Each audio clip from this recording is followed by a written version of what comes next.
साल में 2 महीने अगर मैं कहूँ ना हार्डली हमारा बिल आएगा, जो जून जुलाई के होते हैं या अगस्त के। उसके अलावा हम पूरा साल बिल नहीं दे रहे। हम रिलैक्स हो गए हैं। वापडा की तरफ से हमें कोई फ़िक्र नहीं है कि उनकी लाइट जा रही है आ रही है। हम अपना खुद ही क्रिएट करते हैं, खुद ही यूज़ करते हैं।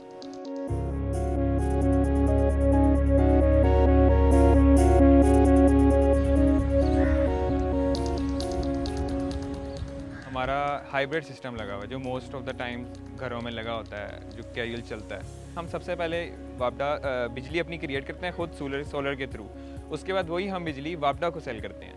और रात के टाइम जितनी देर हमारी बैटरी चल सकती है हाइब्रिड सिस्टम में हम यूज़ करते हैं। और जब हमें वापडा की ज़रूरत होती है तो हम वही जो बिजली बेची होती है वही उससे ले लेते हैं वापस। हमारे घर का अराउंड यूजेज जो है वो 6 kV का ही है, तो हमारा सिस्टम भी इतना ही लगा हुआ है। लेकिन लाइन लॉसेस की वजह से 6 kV रहता नहीं है। हम लगाते 6 kV हैं लेकिन वो होता अराउंड 4500 इतना होता है। तो मैंने उसको और थोड़ा इंक्रीज़ करके अराउंड 7 पे ले गया हूँ। और अब हमारा यूजेज इतनी प्रोडक्शन इतनी है कि वो यूजेज अबव है। हम इतना सेल भी कर रहे हैं कि हमारा ज़ीरो आ रहा है, सब कुछ नेगेटिव में आया हुआ है।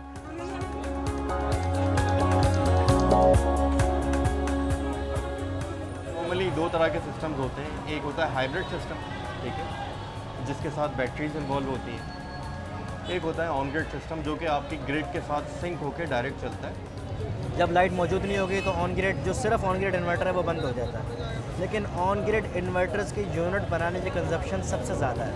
मिसाल के तौर पे 10 किलोवाट का जो इन्वर्टर है वो 800 यूनिट तक बना के आपको दे सकता है महीने के। आमतौर पे एक घर का जो नॉर्मल घर है 5-6 मरले का, जिसके अंदर एक AC एक फ्रिज वगैरह चलता है, उसमें तकरीबन 800 यूनिट इस्तेमाल होते हैं महीने के।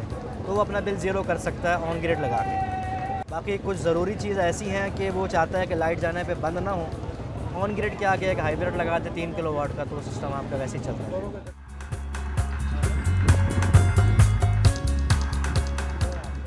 हमारी एक नॉर्मल घर की जो ज़रूरत है वो मिनिमम 3 किलोवाट तक की होती है, ठीक है।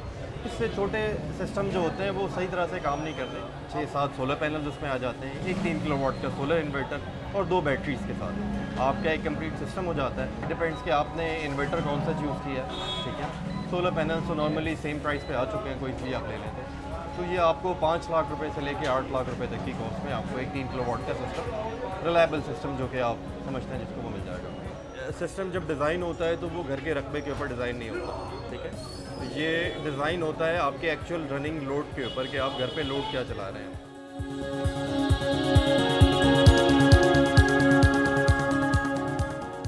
जब सोलर लगवाते हैं तो वो भूल जाते हैं, मैनेज नहीं करते, और फिर उसके बाद बहुत ज़्यादा बिल आता है तो वो कहते हैं कि सोलर का फ़ायदा क्या हुआ।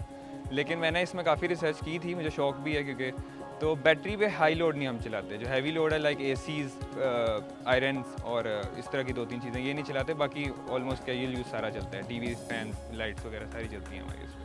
AC जो है वो चला ज़रूर सकते हैं क्योंकि लेकिन वो हैवी लोड होता है, तो वो अगर बैटरीज़ पे चलाएँ तो बैटरीज इफेक्ट ज़्यादा होती हैं। इसलिए हम यही प्रेफर करते हैं कि उसको ग्रिड पे चलाएँ, क्योंकि ग्रिड पे ये मैटर नहीं करता कि क्या चल रहा है।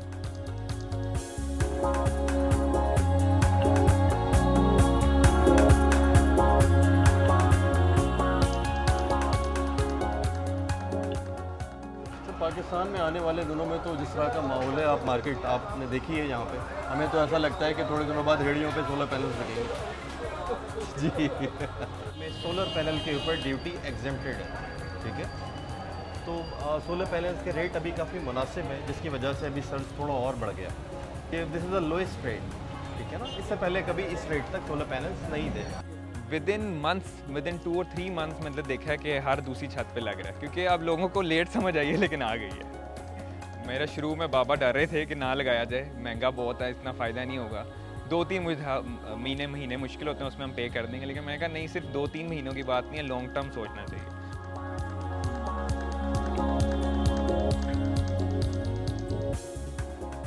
मेरे ख्याल में तो ये बहुत अजीब सी हरकत है अगर ये करें वो। तो हम लगा भी खुद ही रहे हैं, इसमें सारी हमारी पैसा और हमारी मेहनत लगी हुई है, और उसका फ़ायदा गवर्नमेंट उठाए इन द केस कि वो हमें वापस भी पहले ही इतना एक्सट्रीम टैक्स लगाते हैं ऊपर से। तो मैं कहता हूँ कि मेरे ख्याल में बिल्कुल अनरिलायबल चीज़ है, ये नहीं होना चाहिए। टैक्स फ्री होना चाहिए, क्योंकि पूरी दुनिया में इसको जितना ईजी किया जा रहा है पाकिस्तान में से इतना ही मुश्किल किया जा रहा है।